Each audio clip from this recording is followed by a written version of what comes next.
Dear children, welcome to San Academy Pallikarani. छठी कक्षा पाठ 3 कुशैया दुकैया।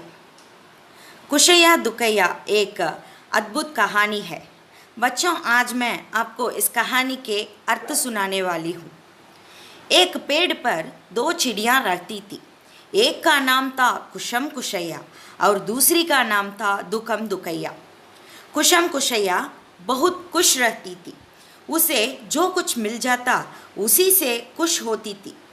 वह सवेरे उठकर हरे हरे खेतों में जा दाने चुगती। शाम होते होते चोंच में कुछ तिनके लेकर वापस आती और उन्हें घोंसला बनाने के लिए रख लेती। धीरे धीरे उसने अपना एक बहुत ही सुंदर बना लिया था। दुकम दुकैया हमेशा दुखी रहती थी। वह न तो सवेरे उठती और न तो नियम से दाने चुगने बाहर जाती। वह देखती आदमी के हाथ पैर है, गाय भैंसों के बड़े बड़े शरीर है, ऐसे बहुत से प्राणी हैं जिनका शरीर उससे बड़ा है। यह सब देख वह बहुत दुखी होती। अक्सर वह भगवान को कोसती, भगवान ने मुझे कुछ नहीं दिया, दूसरे प्राणियों को तो कितने सुंदर हाथ पैर और शरीर दिए हैं।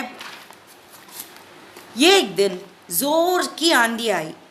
कुशम कुशैया ने लगन से घोंसला बनाया था। उसका घोंसला काफी मजबूत था, इसलिए वह उसमें छिप गई। दुकम दुकैया का मन तो किसी काम में नहीं लगता था।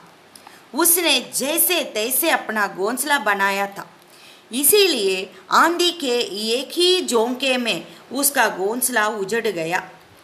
और दुकम दुकैया क्या किया, सामने कुशम कुशैया के घोंसले के पास जाके आवाज दिया।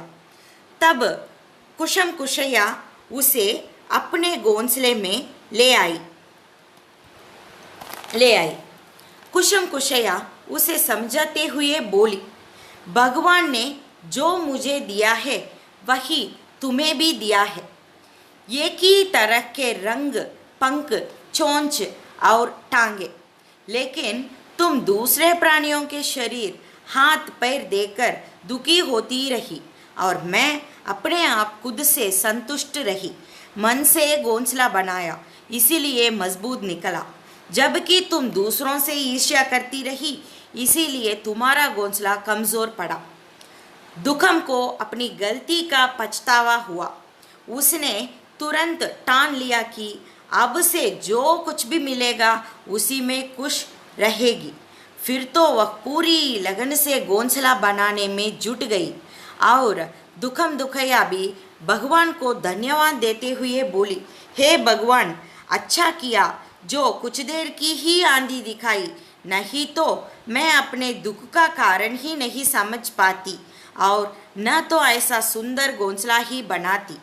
इस तरह दुकम दुकैया कठिन परिश्रम करके एक मजबूत घोंसला बना के आंधी से बच गई।